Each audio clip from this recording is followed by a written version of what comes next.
पिछले एपिसोड में हमने देखा था कि चैंतियान उस तालाब के पास आ चुका था जहां पर आने के बाद जो भी नहाएगा उसकी सारी की सारी थकान दूर हो जाएगी। लेकिन उसी तालाब के अंदर एक लड़की बैठी हुई थी जो उससे पहले यहाँ पर नहाने के लिए आई थी। चैंतियान को देखकर वो भड़क जाती है और उसके ऊपर ही हमला करने लगती है। लेकिन चैंतियान उसे अंधा होने का बहाना करते हुए वहां से भाग लेता है। तभी उसे आसमान में किसी तरह का ट्रेजर अपीयर होते हुए दिखाई दिया था। जिस सेक्ट में ये अपीयर हो रहा था वहाँ के लोग चैंतियान को देखकर भड़क जाते हैं। उन्हें लग रहा था कि चैंतियान उनका ट्रेजर चुराने के लिए आया है। इस वजह से वो अपने सभी साथियों को चैंतियान के पीछे लगा देते हैं ताकि वो चैंतियान की जान ले सके। जिसके बाद यहाँ से ये एपिसोड शुरू होता है। तो इस एपिसोड की शुरुआत में चैंतियान बस भागे जा रहा था और उसके पीछे उसी सेट के डिसाइपल पड़े हुए होते हैं। वो लोग कह रहे थे कि ये चैंतियान बड़ा ही तेज भागता है, काफी ज्यादा आगे निकल गया, हमें दिखाई नहीं दे रहा। उन दोनों की यहाँ पर आने की आवाज चैंतियान ने सुन लिया था, इसलिए वहाँ पर छुपने लग जाता है। वो दोनों बंदे वही थे जिसे उस लड़की ने थप्पड़ मारा था, तो वो थप्पड़ को ही मजे लेकर महसूस करने लग गए थे कि चलो इतनी सुंदर लड़की ने थप्पड़ तो मारा। वो लोग उसी लड़की के बारे में बातें करते हुए वहाँ पर चैंतियान को ढूंढ रहे थे कि यार बस एक बार दिला दे, मजा आ जाएगा। वो लोग बड़े आराम से यहाँ पर ढूंढ रहे थे चैंतियान को। तो चैंतियान को अच्छा खासा मौका मिल रहा था वहाँ से भागने का। लेकिन तभी उन दोनों को वहाँ पर रास्ते में खून गिरा हुआ दिखाई दे जाता है, क्योंकि वो खून चैंतियान के अंदर से ही निकल रहा था। तो उन्हें पता चल जाता है कि अगर हम खून का पीछा करते हुए जाए तो आराम से चैंतियान तक पहुंच जाएंगे। वो लोग चैंतियान से कहते हैं कि चैंतियान अब लुका छुपी खेलने का टाइम खत्म हो गया, हमने तुम्हें ढूंढ लिया है, तुम्हें हम ढूंढकर बहुत मारेंगे, तुम अब मरने के लिए तैयार हो जाओ। पर उन्हें क्या पता था कि चैंतियान तो उनसे भी ज्यादा शातिर है। उसने अपना खून गलत रास्ते पे गिरा दिया था और वो खुद दूसरी जगह जाकर छुप गया होता है। ये देखकर वो दोनों बंदे एकदम ज्यादा भड़क जाते हैं कि इस चैंतियान की हिम्मत कैसे भी हमें बेवकूफ बनाने की, एक बार बस सामने आ जाए हम उसे जिंदा नहीं छोड़ेंगे। तभी वहाँ पर एकदम रेड ऑरा फैलना शुरू हो जाता है जो कि चैंतियान का ही था। वो रेड ऑरा यहाँ पर उन दोनों बंदों की हालत खराब करने लगता है। जिसके बाद अब देखते ही देखते चैंतियान की डीमन मार्शल स्पिरिट आ चुकी थी। उसे देखकर तो वो बंदों की हवा निकल जाती है, वो लोग पैंट में सूसू कर देते हैं। लेकिन जैसे वो वहाँ से भागने की कोशिश कर रहे थे, डीमन स्पिरिट वहाँ पर पकड़कर उन सभी को खा जाती है। दूर खड़ा चैंतियान कह रहा था कि स्वॉर्ड एम्पायर, बिल्कुल तुमने सही कहा था, जब तक मेरी जान पे बंद नहीं आती ना तब तक मैं इस डीमन स्पिरिट को बाहर नहीं निकालूंगा। ये इतना खतरनाक है कि अगर ये मेरे कंट्रोल से बाहर गया तो मेरी भी जान ले सकता है। इसके बाद चैंतियान वहाँ से आगे बढ़ने लग जाता है। वो साथ ही साथ बहुत ज्यादा इंजर्ड भी था, तो उसे आराम करने के लिए कोई ना कोई तो जगह चाहिए होगी। तभी वहाँ पर स्वॉर्ड एम्पायर आ जाता है जो चैंतियान से कह रहा था कि चैंतियान, मैंने बस तुम्हें यहाँ पर इस मार्शल स्पिरिट का इस्तेमाल जान पर खतरा आने के टाइम करने के लिए नहीं कहा, एक और चीज का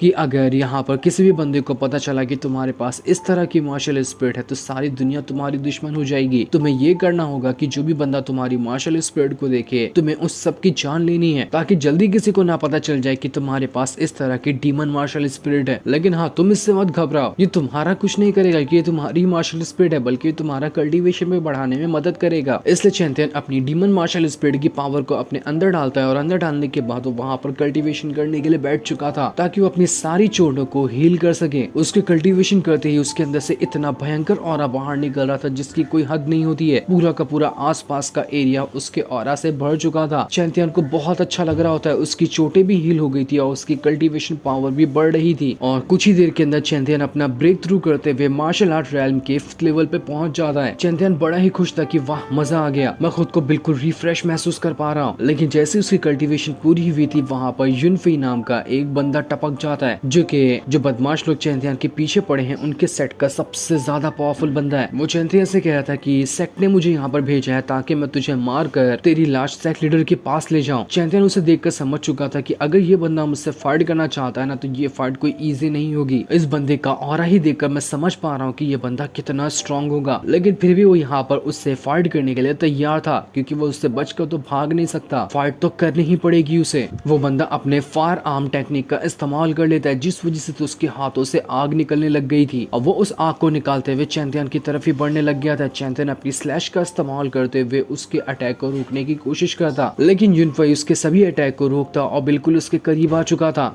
इसके बाद वो एक ही अटैक में चैंतियान को उड़ाकर वहां से बहुत दूर फेंक देता है। युनफई चैंतियान से कहता है कि अबे यार, तू डायलॉग अच्छे मार रहा था लेकिन तुझसे फाइट करने में मजा नहीं आ रहा, थोड़ा इंटरेस्टिंग बनाना इस फाइट को, फिर मजा आएगा मुझे तेरे साथ लड़ने के लिए। वहां पर और डिसाइपल भी आ चुके थे जो युनफई को देखते हुए कहते कि अरे भाई यूनफई आ गया तो हम लोग का तो कोई काम ही नहीं है, चलो यहाँ से निकल लेते हैं। चैंटियन बहुत ज्यादा यहाँ पर भड़क चुका था, इसलिए वो वहाँ पर अपनी स्वॉर्ड को बाहर निकालते हुए उसकी पावर को एक्टिवेट करने लगता है और उसे करने के बाद वो सीधा का सीधा यूनफई के साथ जाकर भड़क चुका था। दोनों यहाँ पर एक दूसरे के ऊपर लगातार अटैक किए जा रहे थे, लेकिन जैसे यूनफई यहाँ पर चैंटियन के ऊपर एक बहुत ज्यादा स्ट्रॉन्ग अटैक करने वाला था कि तभी दूर से एक अटैक आता है जो यूनफई को लग जाता है। इस वजह से वो चैंटियन के ऊपर अटैक नहीं कर पाता। चैंटियन ये देखकर समझ चुका था कि ये अटैक कोई और नहीं बल्कि उसी लड़की ने किया होगा जिससे वो रिक्वेस्ट करके आया कि वो चैंटियन को बचा ले। इस वजह से चैंटियन खुश हो जाता है और दोबारा से यूनफई के साथ फाइट करने लगता है। चैंटियन यहाँ पर बहुत ज्यादा भड़क चुका था और वो पूरे गुस्से के साथ यूनफई के साथ फाइट कर रहा था। चैंटियन के साथ फाइट करते हुए यहाँ पर यूनफई का दिमाग फिर चुका था कि ये बच्चा आदमी मुझे इतनी अच्छी टक्कर कैसे दे रहा है। इस वजह से वो वहाँ पर अपनी और ज्यादा मिस्टीरियस टेक्निक को एक्टिवेट करने लगता है। उसके अंदर से काफी ज्यादा अब पावर बाहर निकलने लग गई थी। वो कैसे भी करके यहाँ पर चैंटियन की जान लेना चाहता है। उसने भी वहाँ पर अपनी बीस्ट स्पिरिट को बाहर निकाल लिया था और उसे बाहर निकालते हुए वो उसे सीधा चैंटियन की तरफ ही भेज देता है। चैंटियन ये देखकर हैरान रह चुका था कि किस तरह का बीस्ट है जिसका तो पूरी बॉडी नहीं बल्कि सिर्फ सर है। चैंटियन वहाँ पर अपने आर्मर को बाहर निकालता है और तब वहाँ पर बीस्ट आकर उसके ऊपर अटैक कर चुका था, लेकिन आर्मर की वजह से चैंटियन को कुछ नहीं होता। वो बीस्ट के अटैक को यहाँ पर रोकते जा रहा था, जिस वजह से वो बीस्ट वहाँ पर डिस्ट्रॉय हो जाता है, वो खत्म हो जाता है वहाँ पर। लेकिन चैंटियन की मुसीबत यहाँ पर कम होती कि तभी वहाँ पर वो एल्डर अपने और भी 5-6 डिसाइबल को लेकर पहुंच चुका था, जो यहाँ पर यूनफई का साथ देने के लिए आया होता है ताकि सब के सब मिलकर सभी तरफ से चैंटियन को घेर कर उसे आज मार डाले। एल्डर वहाँ पर यूनफई को और ज्यादा गुस्सा दिलाने के लिए उससे कहता है कि देख, अगर तूने यहाँ पर चैंटियन को मार दिया ना तो हमारे सेट का जो लॉ एनफोर्समेंट हॉल है वहाँ का तुझे मैं मास्टर बना दूंगा। इतनी कमाल की तुझे मैं पोजीशन देने वाला, बस यहाँ पर तू चैंटियन की जान ले ले। इस चीज को सुनते साथ ही यहाँ पर यूनफई के दिमाग में लालच भर चुका था। वो अब पहले से 4 गुना ज्यादा भड़क गया होता है कि बस चैंटियन को मार कर मैं लॉ एनफोर्समेंट हॉल का मास्टर बन जाऊंगा, ये तो कमाल की बात है। लेकिन यूनफई चैंटियन के पास भी जा पाता, वहाँ पर अपनी स्वॉर्ड लिए हुए वूजिन आ जाता है जो यूनफई से कह रहा था कि तेरा ध्यान किधर है, तेरा बाप इधर है, चैंटियन को हाथ लगाने से पहले तुझे मुझसे लड़ना होगा। वूजिन को यहाँ पर देखकर सभी हैरान हो जाते हैं कि अरे ये वूजिन तो अपने सेट का एक इनर डिसाइपल है ना, काफी ज्यादा स्ट्रॉन्ग बंदा है ये, लेकिन इसे क्या खलबली मच गई, यहाँ पर चैंटियन का सपोर्ट करने के लिए आया हुआ है, क्या ये दोनों दोस्त हैं? वूजिन चैंटियन से कहता है कि चैंटियन तुम ठीक हो ना, तुम्हें कुछ हुआ तो नहीं? बिल्कुल बेफिक्र रहो, मैं यहाँ पर आ चुका हूँ, तुम्हें कुछ नहीं होगा। एल्डर वहाँ पर वूजिन से कहता है कि देख यहाँ पर ना तू हमारे सेट के मैटर में टांग अड़ाते हुए सीधा सीधा हमारे सेट से दुश्मनी मोल ले रहा है, इसलिए तुझे ये नहीं करना चाहिए, भला इसी में होगी कि तू उल्टे पैर यहाँ से चला जा। चैंटियन उस एल्डर से कहता है कि देख यहाँ पर जब से तू मेरी बेइज्जती कर रहा है ना, मैं सहते जा रहा हूँ, लेकिन तू यहाँ पर वूजिन की बेइज्जती नहीं कर सकता। वूजिन मेरा बहुत अच्छा दोस्त बन चुका है, उसकी बेइज्जती मतलब कि मेरी बेइज्जती। एल्डर ये सुनकर भड़क चुका था कि चलो अब एक से बढ़कर दो। वो अपने सभी डिसाइपल और यूनफई से कह देता है कि जाओ इन दोनों को खत्म कर दो, आगे जो होगा वो मैं संभाल लूंगा। लेकिन वूजिन को यहाँ पर देखकर सभी डिसाइपल की हालत खराब हो जाती है, वो अपने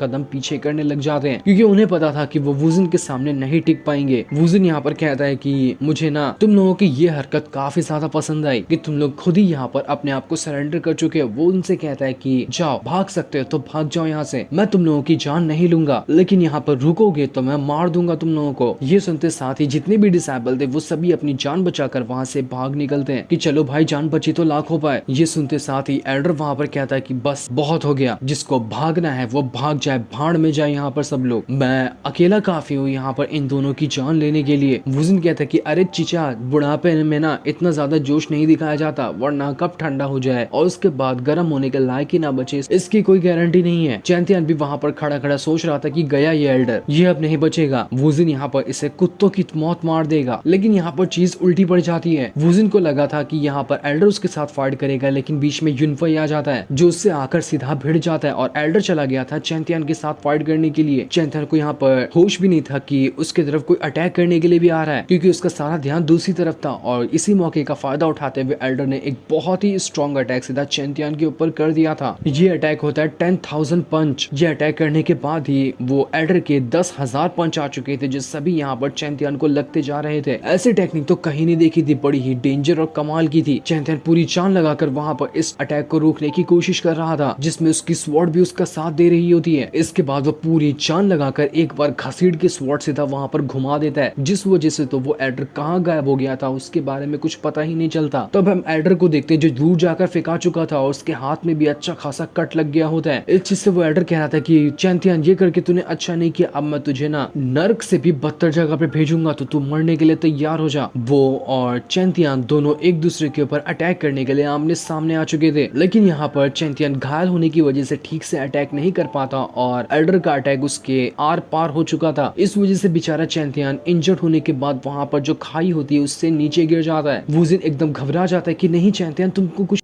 एल्डर और बाकी लोग यहाँ पर खुश हो गए थे कि मर गया ये चैंतियन, बहुत उछल रहा था, हमने इसे मार कर खाई में फेंक दिया। जो सीन दिखाते ही ये एपिसोड यहीं पर एंड हो जाता है। Thanks for watching.